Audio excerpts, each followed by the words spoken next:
nggak kaget. Cuman saya nanya aja, kok Jokowi nekat amat sih? Gibran si pelanga plongo, muke fufu fafa, muke narkoboy, bisa didorong maju, nekat. Tapi dia juga punya usaha, berusaha dengan jaringannya untuk tidak digugat oleh masyarakat. KPU menang wae, kan udah dinyerikan, Sirekap bermain. Jadi ya udahlah, ini kan buat orang-orang yang berpikir yang penting secara formal begitu. Yang benar bagaimana? Sirekap tuh nggak benar, KPU tuh nggak benar. Dibongkar dulu dong, bisa si Gibran maju dampingin Prabowo dari mana? Pelangau-pelongo otak, maaf, otak kebo.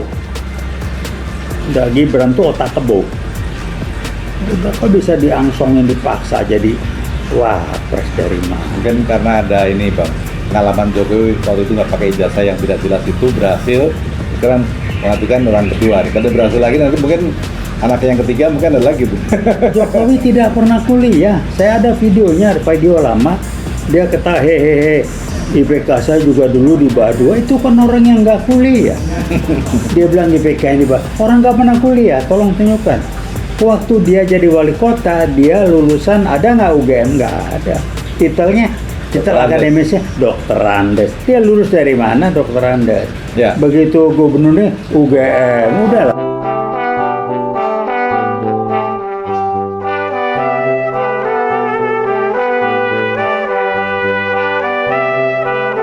Bismillahirrahmanirrahim. Assalamualaikum warahmatullahi wabarakatuh. Waalaikumsalam warahmatullahi Kembali wabarakatuh. hari ini kita berjumpa di channel UI Watch yang seru ini, di mana kita secara seksama mengamati situasi negara kita menjelang kita merayakan kemerdekaan negara kita yang ke-81.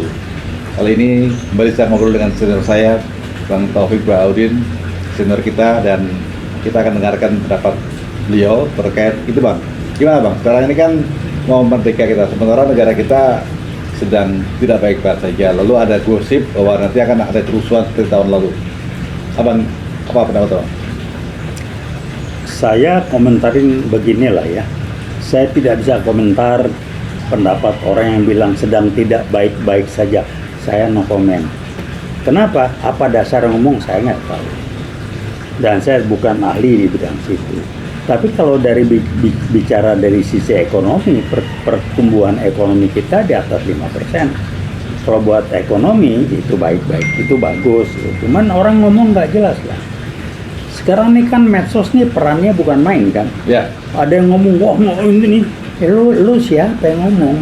Tapi medsos kan nyebar dan itu akan mudah ditangkap, diserap sebagai sesuatu yang benar dan akan terjadi mutlak bagi orang-orang yang otaknya jongkok. Dan dari survei ternyata katanya, saya nggak tahu betul enggak, mayoritas yang ngikutin di medsos itu orang-orang yang sekolahnya maaf aja SMP ke bawah.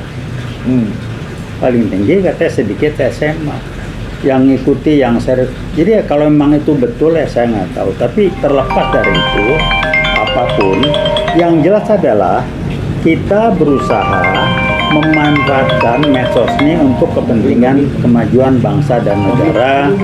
Sedangkan PKI Gaya Baru akan menggunakan medsos ini untuk mengacak-acak dan merusak. Jadi jangan ribut. Memang ya mereka berusaha seperti itu, sama juga.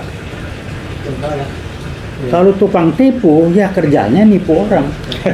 Jadi saya bilang kalau lu bisa ditipu, lu jangan nyalain yang nipu. Dia bisa nipu karena lu bego, bisa ditipu. Kerjaan dia nipu. Sama juga PKI Gaya Baru ngacak-ngacak, bikin ribut, adu domba kiri kanan. Siapa yang kena? Orang-orang yang maaf ya, yang bego yang kena. Nah, UIWO tidak bisa digituin satu. Jadi ya kita terus saja lah, karena satu niat nawaitu kita jujur, tulus, ikhlas untuk kepentingan bangsa dan negara dan membawa jaket kuning Transnasional. ya itulah, dan bawa jaket kuning untuk menunjukkan peran dari UI sebagai kampus perjuangan untuk kepentingan membela bangsa dan negara dan seterusnya, kira-kira gitulah ya. Iya. Jadi kalau ada orang yang komentarnya silakan aja. Sehingga saya mengatakan kalau ada pejabat yang merasa nggak senang ini, ya ngomonglah, kita terbuka sini. Kalau memang kita keliru, kita minta maaf, susah amat sih.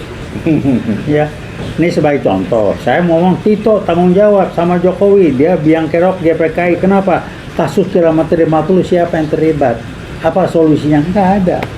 Kanjuruhan sekian ratus orang meninggal gini-gini, siapa yang waktu itu ini? Kan Jokowi sama Tito. Dan masih banyak lagi yang lain. Jadi kalau saya bilang begitu, kalau nggak betul ya koreksi. Kalau salah kami terbuka akan minta maaf. Kayak gitu aja. Kalau kita sih gampang. Udah, kita nggak pengen jadi apa-apa, kita nggak dibayar, kita tidak pengen menjabat ini, menjabat itu, menjadi itu, nggak ada. Jadi Uiwot beraktivitas lewat podcast ini untuk memberikan kontribusi yang diyakini sebagai sesuatu yang berbaik dan bermanfaat berupa edukasi, memberikan informasi dan gambaran pada masyarakat apa yang sedang terjadi saat ini. Sekarang misalkan ekonomi naik 5%, ada nggak yang mengapresiasi Prabowo sebagai presiden? Nggak ada. Di medsos, kalaupun ada mungkin sedikit sekali. Kenapa ya? Ini permainan lah ya. Ya kalau mau komen ini bukan kerja Prabowo, silakan, nggak apa-apa. Tapi apresiasi menurut saya tetap diberikan, tanpa ya juga kalau ada yang nggak benar tidak dikritik, ya jangan lah. Kita kan ingin adil aja, apa adanya kita sampaikan ke publik. Dan saya mengatakan korupsi Prabowo nggak akan lah, maling Prabowo nggak, jual negara nggak akan, kira-kira gitu. Nah kekurangan dia banyak, nggak usah dibahas di sini lah ya. Tapi yang jelas adalah misalkan ya kasus Jokowi semasa presiden yang saya ulangi kilometer 50 itu kan jelas-jelas, amat sangat jelas sekali. Wah, nggak ada tindakan. Kanjuruhan amat sangat jelas sekali. Kok nggak ditindaklanjuti? Kok nggak dibahas? Gone with the wind. Sekarang kembali ke kita ninggung masalah Jokowi, kita geser sedikit ke anaknya. Ya. Anaknya ini juga sedang disinyalir ternyata tidak memiliki jasa karena surat keterangannya itu juga ternyata tidak valid. Saat ini sedang sibuk dilakukan gugatan di pengadilan terkait dengan keabsahan dari surat keterangan tersebut. Artinya memang kalau tidak ada alat bukti pasti ini yang gugat ini pasti nggak berani ya. Berarti kuat dugaannya. Gimana Pak? Kalau buat saya sih nggak heran dan nggak kaget. Cuman saya nanya aja, kok Jokowi nekat amat sih? Gibran si pelanga plongo, muke fufu fafa, muke narkoboy, bisa didorong maju, nekat. Tapi dia juga punya usaha, berusaha dengan jaringannya untuk tidak digugat oleh masyarakat. KPU menang wae, kan udah dinilaikan, Sirekap bermain. Jadi ya udahlah. Ini kan buat orang-orang yang berpikir yang penting secara formal begitu. Yang benar bagaimana? Sirekap tuh nggak benar, KPU tuh nggak benar. Dibongkar dulu dong. Bisa si Gibran maju dampingin Prabowo dari mana? Pelangal-pelongo otak kebo. Udah Gibran tuh otak kebo. Udah kok bisa diangsongin, dipaksa jadi wapres dari mana? Mungkin karena ada ini Bang, pengalaman Jokowi waktu itu nggak pakai ijazah yang tidak jelas itu berhasil. Sekarang mengatakan orang kedua, kalau berhasil lagi nanti mungkin anak yang ketiga mungkin ada lagi Bu. Jokowi tidak pernah kuliah. Saya ada videonya, video lama. Dia kata hehehe, IPK saya juga dulu di bawah 2. Itu kan orang yang nggak kuliah. Dia bilang IPK ini orang nggak pernah kuliah. Tolong tunjukkan. Waktu dia jadi wali kota, dia lulusan ada nggak UGM? Nggak ada. Titel akademisnya Dokter Andes. Dia lulus dari mana Dokter Andes? Ya. Begitu gubernurnya UGM, udah. Padahal buat kita yang kebetulan sempat dan alhamdulillah sekolah, titel itu nggak penting, hasil kerja lu apa. Jokowi ketahuan ao begitu. Ya, udahlah, gampang lah. Ke masalah Dokter Andes itu kita juga sudah menemukan berbagai alat bukti, ada kuningan koran dari koran bahwa Jokowi waktu di wali kota di gedung Sritex itu meresmikan itu pakai jelas Dokter Andes. Iya Dokter Andes. Aduh, udah. Suka kau lah orang Mandelan. Sakarepmu. Cuman tolong kalau Anda bisa begoin orang lain silakan. Tapi Anda jangan coba-coba begain kami, buat bego-begoin jaket kuning. Tunggu aja kampus perjuangan, tunggu waktu aja, momentum. Semoga Allah gerakan kita turun selesai itu. Amin. Jadi sekali lagi kita UIWOT selalu berusaha untuk menegakkan keadilan, kebenaran dan kejujuran. Jadi sesuai dengan slogan kami yaitu Veritas, Probitas, Justisia. Sekarang ada usul kecil. Iya Pak. Tolong adakan kegiatan, kami diundang dengan si Gibran. Kita lihat nanti, kalau nggak gue cuci depan publik, kita cuci di depan publik untuk 1000% menunjukkan nggak berani, EO-nya, nggak gobloknya, pelangap-pelongonya, fufu-fafanya, narkoboynya, gua tunjukin di Kita sana. lihat Bang. Gua belajar gituan. Di berbagai berita tuh kalau ada diundang tuh nggak ngomong apa-apa, cuman apa kabar, ya udah saya assalamualaikum gitu doang. Jadi otaknya nggak ada. Saya benar-benar belajar, sedih. saya belajar, saya nerapkan, saya belajar, saya ngembangkan namanya brain and mind management. Baca orang, kualitas berpikir orang kayak apa, orang itu gampang. Si narkoboy itu otaknya nggak ada, nurun dari bapaknya. Cuman bapaknya akalnya banyak. Yang ini akalnya nggak banyak, otaknya nggak ada. Saya tadi malam sempat ngobrol Bang di pos ronda dengan teman-teman Iya. tetangga. Mereka menganalisa, ini kok Prabowo diganti, nanti Gibran naik dong. Saya bilang, kalau Gibran naik, monyet pun akan protes. Iya betul, betul.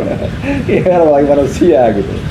Jadi saya pikir ya memang kita harus terus ingatkan bahwa marilah kita menegakkan kebenaran, keadilan dan kejujuran, karena tiga hal itulah yang menjadi kunci dari negara kita agar bisa tercapai apa itu generasi atau apa Indonesia emas ya. Jangan sampai harapan tersebut hanya menjadi Indonesia cemas atau Indonesia gemas. Ini ada komentar saya. Silakan Pak. Komentar sekali korupsi. Saya amat sangat menyarankan berhentilah berpikir bagaimana situasi negara gini, bukan situasi bagaimana kualitas masyarakat, orangnya mikirnya benar nggak, karena mikirnya nggak benar negaranya disalahin, kualitas orang-orang yang terlibat itu otaknya didengkul, mikirnya fufu-fafa ini, maka jadi begini dan dia dibiarkan. Itu aja caranya. Apa? Riset teman saya terbukti sampai sekarang polisi dikendalikan, nyopot Listo Sigit susah banget, ada apa? Itu aja jawab. Udah, pertimbangan. Kalau saya sebagai eksekutif nggak benar, gue ganti. Selesai, nggak usah pertimbangan politik. Bikin susah sendiri gitu. Kemarin Berpikirlah eksekutif aja. Kemarin sempat ada rumor bahwa Kapolri mau diganti. Tiba-tiba dari Komisi 3 DPR bilang, oh itu rumor, itu tidak betul. Kok bisanya dia yang bukan pengganti emang di DPR sendiri. Kan itu kan bukan presiden ya Bang ya. Jadi aneh juga. Iya kan, saya udah bilang, riset teman saya sudah menunjukkan bahwa PK itu gaya baru mengendalikan polisi lewat si Sigit ini dan membuat DPR tidak berkutik. Ya kelakuannya begitu, dua itu kendalikan saya. Nah kita masih mau dengerin DPR yang benar banyak, tapi dibuat tidak berkutik karena aturannya dimainin. Ada berapa komisi yang bagus-bagus sih, tapi sebagai DPR keseluruhan bubarin aja, bentuk yang baru. Karena banyak orang nggak mampu, nggak becus, nggak dapat terima duit banyak, nggak usah kecilin gaji DPR kalau dia emang masih mau bantu. Pensiunnya hapus, pensiunnya hapus. Pensiunnya hapus. Jadi gaji DPR buat cari duit. Gaji DPR setara dan gaji pegawai negeri golongan tertinggi. Coba lihat. Mau nggak lo jadi anggota DPR? Jadi buat cari duit. Ada yang bagus tuh anggota DPR, kalau salah Pasha apa ya? Dia berhenti mundur. Angkat topi saya, artis dia namanya artis Pasha kalau salah. Tapi ternyata katanya hoax juga Bang. Nggak tahu lah, tapi dia mundur. Saya baca di medsos ya. Kalau bener sih bagus. Dulu Ya dia mundur dulu karena kita ingat zaman dulu yang mundur tuh Sofan Sofyan itu mundur bener. iya. Kalau pas Ungu memang ada berita tapi dari pihak keluarga sendiri juga menyatakan itu hoax. Jadi ya kita lihat. Oh dia nggak berhenti. Oh ya nggak tahu lah saya. Ya udah. Tapi kita harapkan dengan ada yang mundur tuh mancing yang lain. Ternyata enggak juga. Oh jangan ngarepin orang otak kebo cariin mental duit bagaimana? Ya, jadi sekali lagi UIWOT ini adalah upaya kita untuk mengamati dan memberikan masukan kepada semuanya. Dan tadi seperti Bang Tewi sampaikan, memberikan edukasi. Marilah kita sama-sama menyimak dan memberi masukan serta berpikir secara lebih logis dan kita yang masuk akal. Jadi kalau tadi saya sampaikan bahwa kalau sampai Presiden Prabowo lengser digantinya oleh Gibran, pasti nanti monyet pun akan protes, apalagi kita. Oh ya, satu lagi nih. Iya Bang, silakan. Kalau saya sedang berpikir apa yang bisa kita lakukan untuk beberapa komisi di DPR yang bagus-bagus untuk tetap berkembang dan berbicara dan tidak tenggelam oleh komisi-komisi anggota DPR lain yang ada gunanya itu aja tuh mungkin. Berapa Ya. komisi bagus-bagus?